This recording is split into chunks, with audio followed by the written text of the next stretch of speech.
날이 요즘 너무 덥습니다. 며칠 전에 기차를 탈 일이 있어서 기차역으로 갔지요. 근데 플랫폼 근처에 유리로 되어 있는 대합실이 있잖아요. 에어컨 속으로 들어가서 땀 흘리는 거를 좀 식히기 위해서 들어가려고 푸시 버튼을 몇 번 눌러도 문이 열리지 않는 거예요.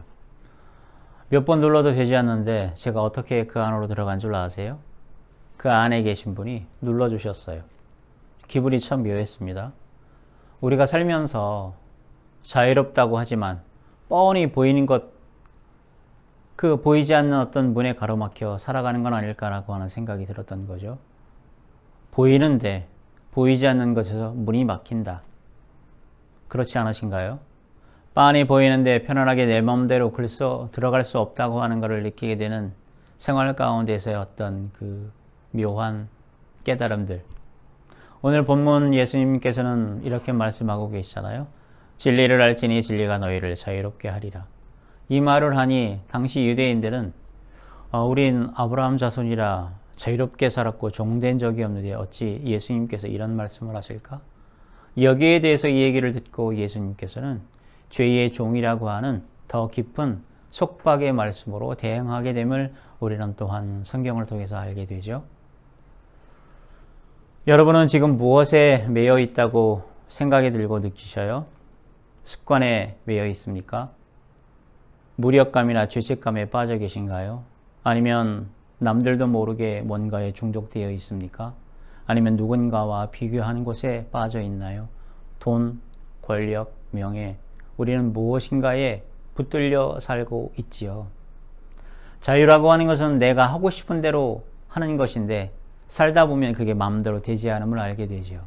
오늘의 말씀은 오히려 진리를 알 때 그것이 가능하다고 하는 것. 마치 GPS가 있어도 길을 찾듯이 예수님이 방향을 보여주실 때 우리는 길을 잃지 않음을 오늘 성경은 우리에게 알려주고 있습니다. 요한복음은 사도 요한이 썼다고 알려져 있어요. 예수님의 제자 중 가장 어린 제자였죠. 그리고 가장 늦게까지 복음을 전한 제자로도 우리에게 전해지고 있습니다. 오늘 본문에 적힌 요한복음은 예수 그리스도께서 돌아가신 이후, 부활해서 승천하신 이후 약 40년, 60년이 지나서 85년에서 100년 어간에 수집되고 편집되고 글로 엮여졌다고 알려져 있어요. 그러니까 우리가 이 성경을 볼 때에는 예수 그리스도께서 살아계셨을 때의 그 당대의 얘기, 그리고 두 번째는 수집되고 편집되고 기록됐을 때의 그 시공간, 그리고 이 말씀을, 이 복음서를 읽는 그 이후에 2000년이 지난 지금 요즘 시대의 복음서라고 하는 세 개의 시간과 공간이 중첩되어 있지요. 사도 요한은 유대인이었어요. 동시에 그리스도인이 된 사람이죠. 그때 당시에는 어느 나라가, 어느 제국이 통치하고 있었나요? 네, 맞습니다. 로마 제국 하에, 빌라도 총독 관할 하에 이러한 예루살렘 유대 땅이 있었죠. 더불어 헬라어를 쓴 이방인들이 그때 당시 그 주변에 공존하던 그런 시대였어요. 로마 제국하에 헬라적인 어떤 문화와 유대적인 문화가 합해서 혼합되어 있는 시대 가운데에서 요한 공동체에 요한은 살았죠. 그래서 들을 귀 있는 자들이 들어야 하기 때문에 오늘 우리는 유대인들이 생각하던 진리와 자유는 어떤 것이었을까? 헬라인이 생각하던 진리와 자유는 또한 어떤 거고, 이거에 더해서 예수님께서는 무슨 말을 하셨는지 점검을 해야 되겠죠.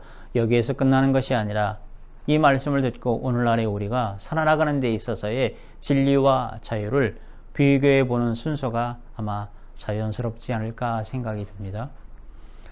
도입부에서 말씀을 드렸어요. 예수께서 말씀하시되 너희가 내 말에 거하면 참 내 제자가 되고 진리를 알지니 진리가 너희를 자유롭게 하리라. 당시 청중은 유대계 그리스도인이었어요. 이 말은 무슨 말이냐면 예수님을 믿은 유대인들이라고 하는 말이죠. 그들의 대답이 이랬어요. 우리는 아브라함의 자손이라 종이 된 적이 없습니다. 자유로웠습니다.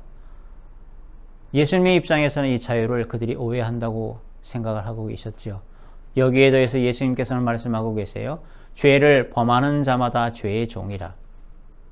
이 말은 눈에 보이는 자유가 있어요. 보기에는 법적으로 자유롭고 정치적으로 여러 가지 일을 할 수 있게끔 자유롭고 또한 경제적으로 자유로워서 뭔가를 하고 싶을 때 돈도 그만큼 쓸 수 있고, 또한 문화적으로도 뭔가 전시회나 영화관이나 또 여러 가지 활동을 하는 데에 제약이 없는 그러한 자유스러움, 이 모든 것들 또한 시간적으로도 여유가 있어서 자유롭다고 하는, 눈에 보이는 자유와 비교해서 눈에 보이지 않는 자유가 있다고 하는 것을 우리에게 알려주죠.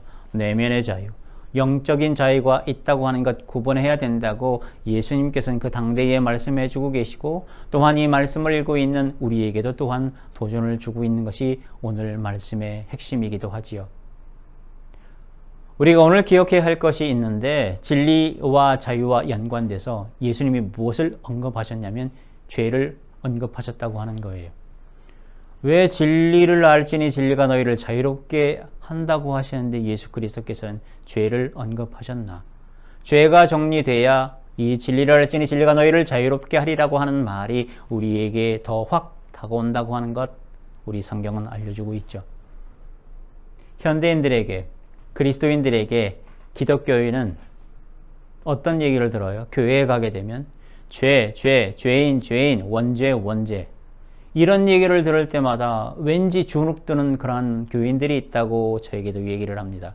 나는 죄를 짓지도 않았는데, 법적으로도 흠도 없는데 왜 교회에 오면, 교회에 가면 원죄를 들어야 되고 죄인이라고 하는 얘기를 들어야 되고 죄라고 하는 얘기를 들어야 되나, 불편하고 속이 터진다라고, 공적으로도 그렇게 말은 못하지만 답답하다라고 하는 얘기를 하시는 분들도 있습니다. 제가 이 얘기를 들을 때 뭐라고 대답을 할까요? 마음대로 하세요. 평안한 곳으로 하세요. 가난한 성도가 많다고 하는데 좋은 얘기만 하는 그런 목회자 찾아가서 그런 설교를 들으세요 라고 제가 얘기를 할까요? 아니요. 설명을 더 해야 되죠. 그 죄라고 하는 부분은 나로 살지 못하는 것이 죄입니다 라고 얘기를 합니다. 하나님의 형상과 모양을 회복하는 그런 것 가운데에서 그렇게 하기 위해서 예수 그리스도의 말씀에 잘 거하는 삶을 살라고 권면도 하지요. 나로 살지 못하는 것이 죄라고 하는 얘기를 들을 때에 상대방의 눈빛은 약간 흔들리기도 합니다. 나로 산다고 하는 게 어떤 것일까? 그에 앞서서 유대인들에게 죄란 어떤 것일까 한번 살펴보는 것이 필요할 것 같아요. 히브리적 개념으로, 구약을 배경으로 이 유대인들에게 있어서의 죄라고 하는 것은 관계 단절이죠. 그 단어가 하타라고 하는 단어예요. 우리가 왜 그런 말을 쓰죠? 아따, 이런 말을 쓰는데 비슷하게 하타라고 하는 말, 그것은 관역에서 빗나가다, 목표를 벗어나다고 하는 그러한 단순한 어휘가 있습니다. 말의 뜻이 있죠. 단순히 법률을 위반한 것이 아니라 유대인들에게 있어서의 죄라고 하는 것은 하나님이 정하신 관계와 목적에서 벗어난다고 하는 말이에요. 하나님과 이 백성들 간의 정하신 관계라는 건 어떤 거냐면 언약이라고 하는 부분이죠. 그리고 목적이라고 하는 것은 어떤 거냐면 제사장 나라가 돼서 율법을 지켜라, 십계명을 지켜라, 그런 나라가 되거라 라고 하는 관계와 목적이 있는데, 이거를 잊어버리거나 방기하거나 무시하는 부분, 하나님의 언약 백성으로서의 그 부르심을 놓친다고 하는 부분이 바로 유대인들이 생각하는 죄의 개념이죠. 사사기 20장 16절에도 물매를 던져 관역을 마치지 못한 것을 이 하타라고 하는 죄라고 표현이 되어 있어요. 하나님과의 언약적 관계를 깨트리고 본래의 목적에서 벗어나고 어긋나고 하는 부분. 이거에 비해서 헬라 사람들의 죄의 개념은 어떤 거냐면 사회 규범의 단절이죠. 유대적인 이 하타라고 하는 말을 아마 알고 있었던가 봐요. 유대적인 하타라고 하는 말은 물매에 관련되어 있어 어떤 목표물을 맞추지 못하는 것이 이 죄라고도 얘기되는데, 헬라 사람들은 하마르티아라고 하는 말을 쓰면서 물매 대신에 활을 비유로 사용하죠. 활을 쏘는데 빗나간다, 관역을 맞추지 못한다, 도덕적 실패 기준을 어긴다라고 하는 말로 들어가죠. 인간이 만들어 놓은 이성적 도덕적 규범을 어기는 것이 바로 죄다. 그래서 로마 사회, 헬라 문화에서의 죄라고 하는 것은 법을 어긴 잘못을 얘기해요. 윤리적으로 실패했다, 그게 죄다. 이 말은 오늘날 많은 현대인들이 내가 법적으로는 문제가 없으니 죄가 없다라고 하는 생각과 이 헬라적 사고의 연장선이 있지 않을까 생각이 들기도 합니다. 예수 그리스도께서는 단순히 법적, 윤리적, 법을 어겼다고 하는 차원을 넘어서 무엇을 말씀하고 계세요? 내면의 어떤 노예 상태, 영적인 노예 상태가 바로 죄라고 말씀하고 계시죠. 그래서 요한복음 8장 34절의 말씀처럼 죄를 범하는 자마다 죄의 종이라. 그래서 죄는 행위라게 하기보다는 존재의 상태를 말해요. 사람들이 자유롭다고 말하지만 우리는 사실은 어디에 묶여서 살아요. 아침에 눈 뜨면 뭐에 묶여 살아요? 자유롭게 싶지만, 오늘도 활기차게 살아가고 싶지만 뭐에 묶여 살아요? 욕망에 묶여 살아요. 돈에 묶여 살아요. 어떤 권력에 묶여 살고, 공포와 두려움에 묶여 살고, 누군가로부터 인정받고 싶어하는 욕구에 묶여 살고, 또한 검문, 거짓의 어떤 세력에 끌려다니기도 하지요. 아니라고 얘기하는데 어느덧 우리는 거기에 끌려다닙니다. 그래서 예수님은 죄를 관계의 단절로 말씀하고 계시죠. 하나님과의 단절, 진리, 진심, 진짜와의 분리, 생명에서 떨어져 나간 상태를 죄라고 말씀하고 계세요. 그래서 죄의 본질은 내가 법적으로 깨끗하냐, 문제가 없냐, 빨간 줄이 있냐 없냐가 아니고, 착하게 살았느냐가 아니고, 내가 하나님을 떠나서 내 인생 내 마음대로 하겠다고 꼭 내 마음대로 한번 만들어 가보겠다라고 그렇게 하는 것이 바로 죄의 상태라고 얘기를 하고 있죠. 창조주와 이웃과의 관계를 거부하는 그러한 불신앙. 나 혼자 살 수 있어. 나 통장에 돈이 조금 있어. 슈퍼에 가면, 마트에 가면 내가 원하는 것들을 살 수가 있고, 또한 내가 카드를 통해서 내가 가고 싶은 것도 갈 수 있어 라고 하는 그러한 부분이 아니라 관계를 맺고 살아가는, 그 관계가 단절되어 있는 것이 죄의 시작이라고 알려주고 있습니다. 이 말씀을 우리 현대인들을 위해서, 그리스도인들을 위한 적용 포인트로 접근해 볼까요? 처음 얘기를 했듯이 현대인들에게 의미 하나 있어요. 나는 선량한데 왜 죄인인가? 누군가의 손해를 끼치지도 않았는데 뭐 내가 왜 죄인이야? 이러한 반복되는 질문과 대답이 2000년 동안 내려오고 있죠. 답변의 핵심은 이렇게 접근해 보면 어떨까 싶어요. 히브리적 관점으로 한번 이 부분에 대해서 얘기를 해보는 거죠. 과연 그렇다면 여러분이 하나님께서 원하시는 창조의 목적에서 얼마나만큼 다가가고 있나요? 빗나가고 있는 것은 아닙니까? 단순히 법을 어기지 않았다고 목적을 이루는 것이 아니고 과연 하나님께서 원하시는 그 목적대로 살아가고 있나요?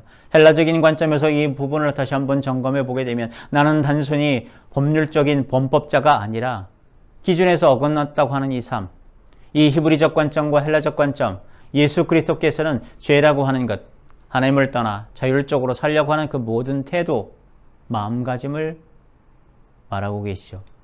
법적으로 무죄가 중요한 것이 아니고 내가 과연 영적으로 자유로운가. 그래서 요한복음 15장에는 포도나무와 가지 비유가 우리에게 또한 매력으로 다가오지 않습니까? 당대의 독자들에게 얘기했고 그리스도인들에게 알려주고 지금도 우리에게 알려주고 있는 그 말씀, 요한복음 15장 1절의 말씀, 나는 참 포도나무요 내 아버지는 농부라. 무릇 내게 붙어있어 열매를 맺지 아니하는 가지는 아버지께서 그것을 제거해 버리시고 무릇 열매를 맺는 가지는 더 열매를 맺게 하려 그것을 깨끗하게 하시느니라. 그래서 예수님은 3절과 4절로 말씀을 이어가고 계시죠. 너희는 이미 깨끗해졌다. 이 말씀을 읽을 때마다 가슴이 쿵땅쿵땅 뛰어요. 제가 이미 깨끗해졌대요. 말씀을 읽는 그런 그리스도인들이 깨끗해졌대요. 깨끗해졌으니 이제는 그 안에 거해라. 다시 깨끗해지려고 노력하지 말고 이미 고백 가운데서 깨끗해졌기 때문에 그 안에 거하라. 말씀 안에 거하면 예수님께서 제자들에 있었듯이 동행해 주셨듯이 우리가 말씀 안에 거하면 우리 안에도 거하시겠다고 이 말씀이 우리에게 힘이 되고 또한 표대가 되고 길이 되는 그러한 놀라운 말씀으로 다가오길 주님의 이름으로 축복을 드립니다. 이와 같이 말씀했음에도 불구하고 현대인들은 법적으로 무죄지만 중독인 사람들이 많아요. 알코올에, 게임에, SNS에, 포르노에, 도박에, 요즘은 어떤 거가 더 추가가 됩니까? 마약에. 걸리지 않으면 법적으로는 아무 잘못이 없다. 스스로 자유롭지 못하다면 이미 죄의 노예 상태에 있음을 강조하는 오늘 본문 예수 그리스도의 그 말씀이 이 시대의 현재적 상황과 딱 맞아떨어지진 않습니까? 자유로운 듯 살아가는 것처럼 보이지만 실상은 자유롭지 않은 우리의 상태. 신약 성경 속 죄에 대한 해석이 여러 가운데서 보강이 되고 있음을 또한 알고 있죠.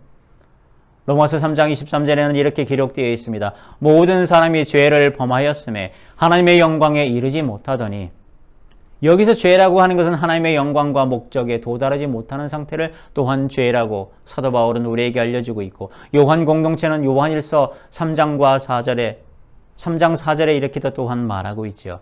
죄를 짓는 자마다 불법을 행하나니 죄는 불법이라. 하나님의 통치를 거부하는 그 반역이 바로 죄라고도 또한 요한 공동체는 얘기하고 있고, 또한 요한복음 16장 9절에는 그들이 나를 믿지 아니함이 죄다. 예수 그리스도를 거부하는 그 불신앙이 죄라고도 나와 있습니다. 우리는 이미 그리스도인이기 때문에 예수 그리스도를 믿지요. 죄를 짓지 않고 이미 깨끗해졌기 때문에 다시 한번 주님의 그 영생의 말씀 가운데서 거하는 우리가 되길 주님의 이름으로 축복을 드립니다. 정리를 하게 되면 히브리적 죄라고 하는 것은 관역에서 빗나간 거예요. 하나님의 관계와 그 목적에서 이탈한 거죠. 헬라적인 죄라고 하는 것은 기준을 어겼어요. 사람들이 만든 법과 도덕에서 벗어나서 실패를 했어요. 이 부분을 예수 그리스도는 새롭게 해석을 하고 계시죠. 관계의 단절, 죄 아래 묶인 상태, 불신앙에서 벗어나라. 그래서 오늘 메시지의 초점은 뭐예요? 죄라고 하는 것은 내가 법적으로 문제가 있는지 없는지가 아니다. 너가 진정으로 자유로운가, 하나님과 연결되어 있는가 확인해 보라고 하는 것이 오늘 메시지의 초점이죠. 과연 내가 하나님과 연결되어 있는가? 말씀 안에 거하는가? 그래서 진리라고 하는 것은 진심이라고 하는 것과 연결시켜 볼 수 있어요. 진리라고 하는 말은 진짜와 연결시켜 볼 수가 있어요. 우리말 가운데 초지일관이라고 하는 사자성어가 있지요. 처음 마음 꾸준히 끝까지 누군가에게 어떤 거에 딴 곳에 마음을 품지 않고 일편단심하고 있는가 묻고 있는 것이 바로 진리죠. 이렇게 묻고 있는 가운데서 내가 과연 허심탄회한 삶, 그러한 것 가운데서 자유한가? 숨기지 않고 드러내지 않고 뒤에서 수군수군 거리는 그런 삶이 아니고 누군가의 떳떳하게 담담하게 허심탄회하는 삶을 살고 있는가? 오늘 성경은 우리에게 알려주고 있죠. 초지일관, 일편단심, 허심탄회. 진리라고 하는 것은 죄의 삶이 아니라 무언가 어기는 것이 아니라 과연 내가 나로 살아가고 있는가라고를 묻고 있는 거예요. 히브리 사람들의 사유 가운데에서 이 죄라고 하는 것은 출애굽과 연결되어 있습니다. 네 가지 개념이죠. 물리적인 해방이에요. 애굽에서 나오는 게 바로 자유죠. 해방이죠. 이 해방될 때에 어린 양의 피가 필요했지요. 누군가 대신 헌신했기 때문에 풀려났다고 하는 것이 들어가 있고, 세 번째로는 광야를 통과하는 데 있어서의 그런 자유스러움이 있었는데 이동하긴 하지만 과연 그 안에 참 자유 기쁨이 있었는가? 이 출애굽한 이 광야 가운데의 삶을 히브리적 삶 가운데에서 자유를 이해하는 데 도움이 될 겁니다. 여러분, 예수님께서는 우리에게 묻고 계십니다. 우리 각자 안에 과연 영생의 말씀 그리스도와 함께 동행하고 있는가? 서로 사랑하라고 하는 그 계명, 내 안에 서로 사랑한다고 하는 말은 이웃보다도 내 안의 무의식과 또한 의식 부분이 통합하는 그런 과정을 겪어가고 있는가?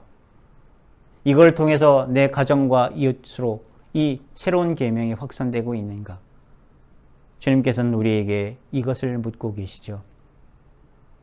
내 말에 거하면 참 제자가 되고, 참 제자가 되는 사람은 진리를 알지니 진리가 우리를 자유롭게 한다고 하는 이 말이 이 시대에 여러 가지 유혹 가운데에서 우리를 흔들리고 있는 그러한 여러 가지 유혹 가운데, 말씀 가운데 묵묵히 자리를 잡고 표대를 향해서 나아가는 저와 여러분이 되길 주님의 이름으로 축복을 드립니다.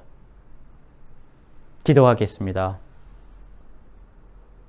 예수님, 영생의 말씀 안에 거하여 우리 각자가 우리 자신으로 살아갈 수 있도록, 자신으로 살아갈 때에 우리 안에 예수 그리스도께서 우리에게 말씀하고 계시고 선한 일을 인도하고 또한 어디로 나아갈지 알려주시는 분이라고 하는 것 믿고 나아가는 그러한 행복한 진리 가운데의 자유로움으로 살아갈 수 있도록 만들어 주시옵소서.